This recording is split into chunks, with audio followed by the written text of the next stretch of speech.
የሳውዲ አረቢያ ከፍተኛ ልዑካን ቡድን ከአስመራው ቆይታ በኋላ ዛሬ አዲስ አበባ ገብቷል። ይህ ጉዞ አንድን ትልቅ ሀቅ ፍንትው አድርጎ ያሳያል። ሳውዲ አረቢያ በኢትዮጵያ ምድር ላይ እግር አብዝታለች። ይህ የሳውዲ እግር ማብዛት ተራ መመላለስ ሳይሆን በቀጠናው እየተለወጠ የመጣውን የኃይል አስተላለፍ በራሷ መንገድ ለመቃኘትና በኢትዮጵያ ውሳኔዎች ላይ የራሷን የረጅም ጊዜ አሻራ ለማሳረፍ የቆረጠች እንደሆነ ያሳያል። በቅርቡ የሳውዲ አረቢያ የውጭ ጉዳይ ሚኒስትር አዲስ አበባ ገብተው ከጠቅላይ ሚኒስትር አብይ አህመድ ጋር መወያየታቸው የሚታወስ ነው። ውይይታቸው ስለ ቀጠናዊ ደህንነት ነው ቢባልም በኋላ በወጡ መረጃዎች ግን ሳውዲ ኢትዮጵያ ከተባበሩት አረብ ኤሚሬትስ ጋር ያላትን ግንኙነት እንድታቋርጥ የሚጠይቅ ፍላጎት ይዛ ነው መምጣቷ የተሰማው። ይህንን ጉዳይ ጠቅላይ ሚኒስትር አብይ እንደማይቀበሉትና በሀገራዊ ሉዓላዊ ውሳኔ ላይ ድርድር እንደሌለ ቁርጥ ያለ ምላሽ ሰጠዋቸው እንደነበረ በትናንትናው ዘገባችን ማስደመጣችን ይታወሳል። አሁን ደግሞ ሌላ የሳውዲ ልዑካን ቡድን ከኤርትራ ቆይታው መልስ በድጋሚ አዲስ አበባ መገኘቱ ይህ የሳውዲ እግር ማብዛት ከቀድሞ ግፊትና አሁን በቀጠናው ካለው አዲስ አሰላለፍ ጋር ተዳምሮ ምን ይዞ መጥቶ ይሆን የሚለውን ጥያቄ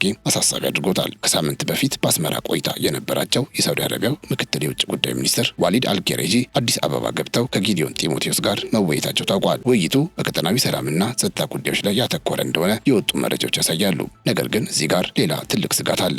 ከግብጽ ጋር እጅና ጓንት ሆና የምትሰራው ሳውዲ አረቢያ በአስመራ በኩል አድርጋ አዲስ አበባ ስትመጣ ምን አይነት የግብጽን መልእክት ይዛ መጣ ይሆን የሚለው ጥያቄ በስፋት ሊነሳ ይገባል። ግብጽ በአሁኑ ወቅት በአፍሪካ ቀንድ ያላትን ተጽዕኖ ለማሳረፍና በኢትዮጵያ ላይ ዲፕሎማሲያዊም ሆነ ወታደራዊ ጫና ለመፍጠር ኤርትራን እንደ ዋነኛ ድልድይ እየተጠቀመች ባለችበት በዚህ ወቅት የሳውዲ ልዑክ ከአስመራ ተነስቶ አዲስ አበባ መገኘቱ ተራ ጉብኝት ሊሆን አይችልም። በተለይም ሳውዲ ለግብጽ ስልታዊ ጥቅሞች የምትወገን ሀገር መሆኗ እየታወቀ በኤርትራ በኩል ይዛ የመጣቸው አጀንዳ የግብጽን የጸጥታ ስጋቶችና የቀይ ባህር ቀጠናዊ የበላይነትን ለማስቀጠል የታለመ አዲስ ሴራ ሊሆን ይችላል የሚለው ስጋት በስፋት እየተደመጠ ይገኛል። በዛሬ ፕሮግራማችን ከሰሞኑ በአፍሪካ ቀንድ ሰማይ ስር እየተመላለሱ ያሉትን የሳውዲ አረቢያ ዲፕሎማሲያዊ ኮቴዎችና ከአስመራ እስከ አዲስ አበባ የተዘረጋውን ስልታዊ ጉዞ ሚስጥር እንፈትሻለን። በተለይም ከግብጽ ጋር የጠበቀ ቁርኝት ያላት ሳውዲ በኢትዮጵያና በኤርትራ መካከል የጦርነት ደመና ባንዣበበበት በዚህ ወቅት እግር ማብዛቷ ከጀርባው ምን አይነት መልእክት ይዞ ይሆን የመጣችው የሚለውንና ጠቅላይ ሚኒስትር አብይ አህመድ ለሳውዲ የውጭ ጉዳይ ሚኒስትር የሰጡትን ቁርጥ ያለ ምላሽ ተከትሎ የተጠነሰሰውን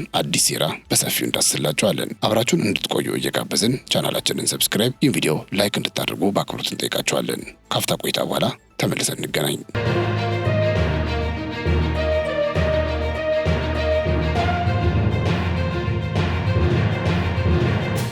በአሁኑ ወቅት በኢትዮጵያና በኤርትራ መካከል ያለው ግንኙነት ወደ ከረረ ውጥረትና የጦርነት ስጋት እያመራ ባለበት ወቅት የሳውዲ አረቢያ ከፍተኛ ባለስልጣናት በአስመራና በአዲስ አበባ መካከል የሚያደርጉት ተደጋጋሚ ጉዞ በቀዳሚነት የሁለቱን ሀገራት ፍጥጫ ለማርገብ ያለመ እንደሆነ በብዙዎች ዘንድ ይገመታል። ሳውዲ በቀይ ባህር ላይ ያላትን ግዙፍ የኢኮኖሚና የደህንነት ፍላጎት ለማስጠበቅ በአካባቢው የሚነሳ ማንኛውም ግጭት በቀጥታ ስጋት ስለሚሆንባት አዲስ አበባና አስመራን ወደ ድርድር ጠረጴዛ ለማምጣት ከፍተኛ የአደራዳሪነት ሚናን እየተጫወተች ትገኛለች ይባላል። በተለይም የኢትዮጵያን የባህር በር ጥያቄና የኤርትራ ስጋት ወታደራዊ መልክ ይዞ ወደ ቀይ ባህር እንዳይፈስ ሳውዲ የራሷን የዲፕሎማሲ ጉልበትና የገንዘብ አቅም በመጠቀም የሁለቱን ሀገራት መሪዎች የጋራ መግባባት ላይ ለማድረስና የቀጠናውን ሰላም በቁጥጥሯ ስር ለማዋል በርትታ እየሰራች እንደሆነ ይነገራል። በአዲስ አበባና በአስመራ መካከል ያለው አለመግባባት ወደ ለየለት ጦርነት ካመራ የሱዳን ቀውስ፣ የሁቲዎች ጥቃትና የቀይ ባህር ንግድ መስመር መቃወስ ሳውዲ የጀመረችውን የኢኮኖሚ ሽግግር ቪዥን 2030 አደጋ ላይ የሚጥል በመሆኑ ጉዳዩን በቅርብ ሆና ለመቆጣጠር ትገደዳለች።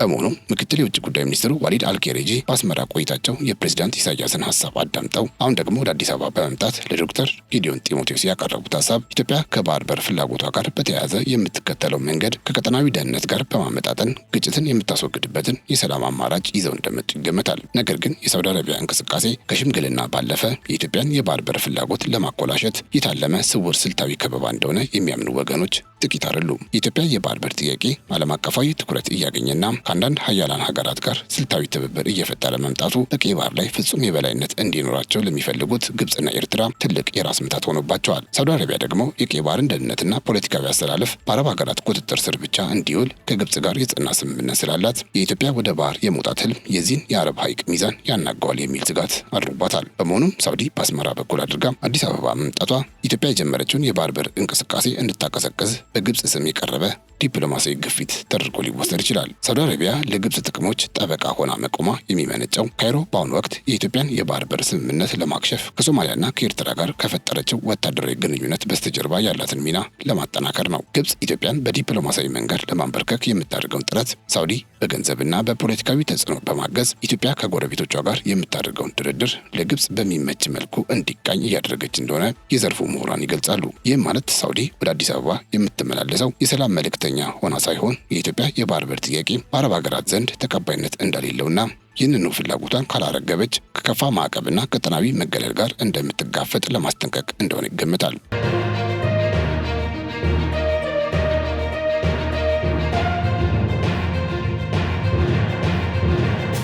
ሌላውና እጅግ አሳሳቢው ነጥብ የሳውዲ እንቅስቃሴ ኢትዮጵያ ከተባበሩት አረብ ኤሚሬትስ ጋር የመሰረተችውን ጠንካራ ስልታዊ ወዳጅነት ለመበጠስ ያለመ መሆኑ ነው። ሳውዲና ኤሚሬትስ በአፍሪካ ቀንድ የበላይነትን ለመያዝ በሚያደርጉት ሽኩቻ ኤሚሬትስ ለኢትዮጵያ የባህር በር ጥያቄና ለኢኮኖሚ እድገቷ የምታደርገው ድጋፍ ለሳውዲና ለግብጽ ትልቅ ስጋት ሆኗል። ሳውዲ የኢትዮጵያን የባህር በር ጥያቄ በማኮላሸት ኤሚሬትስ በቀጠናው ያላትን ተሰሚነት ለመቀነስና ኢትዮጵያን ከአቡዳቢ ምህዋር አውጥታ ለካይሮ ፍላጎት ተገዢ ለማድረግ እየሰራች ነው። ይህ ደግሞ ኢትዮጵያ ያገኘችውን የአያላን ሀገራት ድጋፍ በማዳከም ሀገሪቱ በወደብ ጉዳይ ላይ የምታደርገውን ድርድር ምንም አይነት አማራጭ እንዳይኖረው የማድረግ ስልት ነው። በዚህ ሁሉ ዲፕሎማሲያዊ ሽኩቻ መሃል የተባበሩት አረብ ኤሚሬትስ ለኢትዮጵያ ያላት ወዳጅነት እንደ አንድ ጠንካራ ምሰሶ ሆኖ ቀጥሏል። አቡዳቢ ለአዲስ አበባ የምታደርገው ድጋፍ ከተራ የኢኮኖሚ እርዳታ ባለፈ ስልታዊና የረጅም ጊዜ አጋርነትን መሰረት ያደረገ መሆኑ ሳውዲና ግብፅን ክፉኛ አስግቷቸዋል።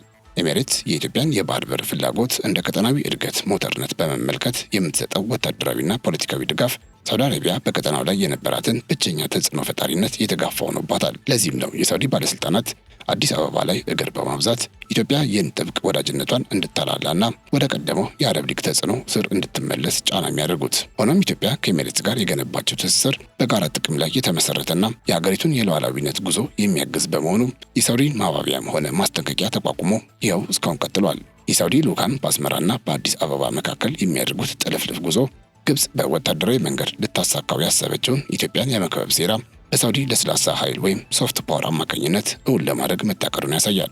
ሳውዲ ለኢትዮጵያ የምታቀርባቸው የኢንቨስትመንትና የብድር ተስፋዎች ኢትዮጵያ የባህር በር ጥያቄዋን እንድትተው ወይም ለግብጽ ስጋት በማይሆን መልኩ እንድታስተካክለው የሚጠይቁ ቅድመ ሁኔታዎች ሊሆኑ ይችላሉ። ይህ ሁኔታ የኢትዮጵያን ብሔራዊ ጥቅም ከግብጽ ስልታዊ ፍላጎት ጋር በማጋጨት ሀገሪቱ ወደ ባህር እንዳትደርስ የሚደረገውን ዓለም አቀፋዊ ሴራ ሳውዲ አረቢያ በዋና አቀናባሪነት እየመራቸው እንደሆነ የሚያመላክት ነው። በመሆኑም የሳውዲ እግር ማብዛት ከሰላም ይልቅ የኢትዮጵያን የባህር በር ህልም ለማጨናገፍ የተወጠነ የዲፕሎማሲያዊ ጦርነት አካል ይመስላል።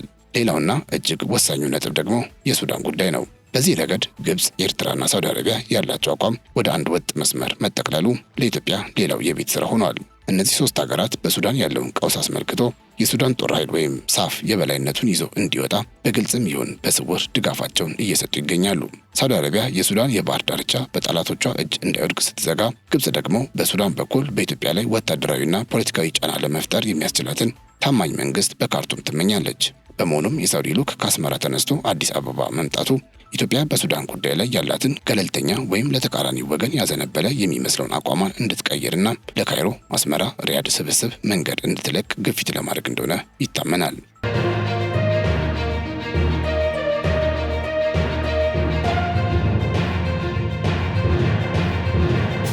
ይህ የሶስቱ ሀገራት የጋራ አቋም ኢትዮጵያን በሰሜንና በምዕራብ አቅጣጫ በጠበቀ ዲፕሎማሲያዊ አጥር ውስጥ ለማስገባት የታለመ ስልታዊ ጥምረት ነው። ግብጽና ኤርትራ የሱዳንን ግጭት ተገን በማድረግ የኢትዮጵያን ሰላም ለማናጋትና የህዳሴ ግድቡን ድርድር ለማዳከም የሚሄዱበትን ርቀት ሳውዲ አረቢያ በገንዘብና በዲፕሎማሲያዊ ድጋፍ እያገዘችው ትገኛለች።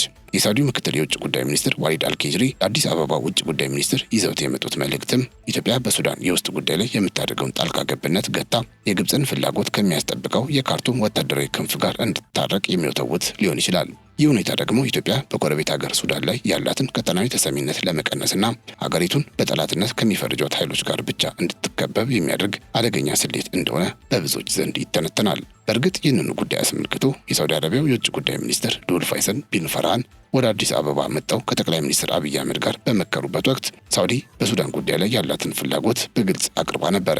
ሆኖም ግን በወቅቱ ጠቅላይ ሚኒስትር አብይ ለቀረበላቸው ጥያቄ የሰጡት ምላሽ ለሳውዲ ባለስልጣናት ያልተጠበቀና እጅግ አስደንጋጭ ነበር። ጠቅላይ ሚኒስትሩ ኢትዮጵያ በሉዓላዊነቷና በቀጠናዊ ጥቅሟ ላይ ድርድር እንደማታደርግ በጽኑ ከማሳሰባቸውን በላይ ራሷ ሳውዲ አረቢያ በሱዳን የውስጥ ጉዳይ ላይ የምታደርገውን ጣልቃ ገብነት በአስቸኳይ እንድታቆምና እጇን እንድታስወጣ ቁርጥ ያለ ማስጠንቀቂያ ሰጥተው ነበር። ይህ የጠቅላይ ሚኒስትሩ ጠንካራ አቋም ኢትዮጵያ በሶስቱ ሀገራት ፍላጎት የምትመራ ሳይሆን የራሷን ቀጠናዊ ራዕይ የምታራምድ ኃይል መሆኗን ለሪያድ በግልጽ ያሳወቀበት አጋጣሚ ሆኖ ተመዝግቧል። ታዲያ የሳውዲ አረቢያ አሁናዊ እግር ማብዛትና ምክትል ሚኒስትሯን ከአስመራ መልስ ወደ አዲስ አበባ መላኳ ያንን የጠቅላይ ሚኒስትር አብይን ጠንካራ አቋም ለመስበር የሚደረግ አዲስ ዲፕሎማሲያዊ ሙከራ ነው። ሳውዲ የኢትዮጵያን የባህር በር ጥያቄና በሱዳን ጉዳይ ያላትን ተጽዕኖ ለመግታት የሞከረችው የገንዘብና የኢንቨስትመንት ማባቢያዎችን በመጠቀም ቢሆንም አዲስ አበባ ግን የብሔራዊ ጥቅሟን ቀይ መስመር አሳልፋ ላለመስጠት መወሰኗን ሪያድ ተረድታለች። በመሆኑም አሁን ኤርትራን እንደ ድልድይ በመጠቀም የምታደርገው መመላለስ ግብፅና ኤርትራ የገነቡትን የከበባ ግንብ በሳውዲ በኩል በማጠናከር ኢትዮጵያን ወደ ጠባብ የዲፕሎማሲ ምርጫ ውስጥ ለማስገባት የታለመ ነው። ይሁን እንጂ ኢትዮጵያ ከኤሜሬትስና ከሌሎች አዳዲስ አጋሮች ጋር የመሰረተችው ጥምረት የሳውዲንና የግብፅን የቆየ የበላይነት የሚገዳደር በመሆኑ ይህ የሳውዲ እግር ማብዛት የኢትዮጵያን ብርታት ከመፈተሽ ባለፈ በቀጠናው ላይ የሚፈጥረው ለውጥ ውስን ሊሆን እንደሚችል ይገመታል። ከዲፕሎማሲያዊ ግፊቱ ባሻገር ሳውዲ አረቢያ በኢትዮጵያ ላይ እግር የምታበዛው አዲስ አበባን በፋይናንስና በኢንቨስትመንት ሰንሰለት ጠፍሮ በመያዝ የፖለቲካ ውሳኔዎቿን ለመቆጣጠር በታለመ ስውር የኢኮኖሚ ስሌት ነው። ሪያድ ለኢትዮጵያ የምታቀርባቸው የረጅም ጊዜ ብድሮችና የንግድ ስምምነቶች ኢትዮጵያ ለባህር በር ጥያቄዋ ስኬት እንደ ዋነኛ የገንዘብ ምንጭ የምታያትን የተባበሩት አረብ ኤሚሬትስን ሚና ለመተካት የታቀዱ ናቸው። ይህ የዶላር ዲፕሎማሲ ተብሎ የሚጠራው ስልት ኢትዮጵያ ለወደብ ልማት የምትፈልገውን የውጭ ምንዛሬ ከሳውዲ ካዝና እንድትጠብቅ በማድረግ ነገ ካይሮ በምትፈልገው የድርድር ጠረጴዛ ላይ አዲስ አበባን ያለአንዳች አማራጭ የማስቀመጥ አዝማሚያ አለው። በመሆኑም ሳውዲ አሁንም በተደጋጋሚ ልዑካኖቿን የምትልከው ኢትዮጵያ ፊቷን ወደ ሪያድ እንድታዞርና በምላሹም የኤሚሬትስንና የራሷን ስልታዊ ፍላጎቶች መስዋዕት እንድታደርግ የሚጋብዝ የኢኮኖሚ ወጥመድ ይዛ መሆኑን ብዙዎች ይስማሙበታል።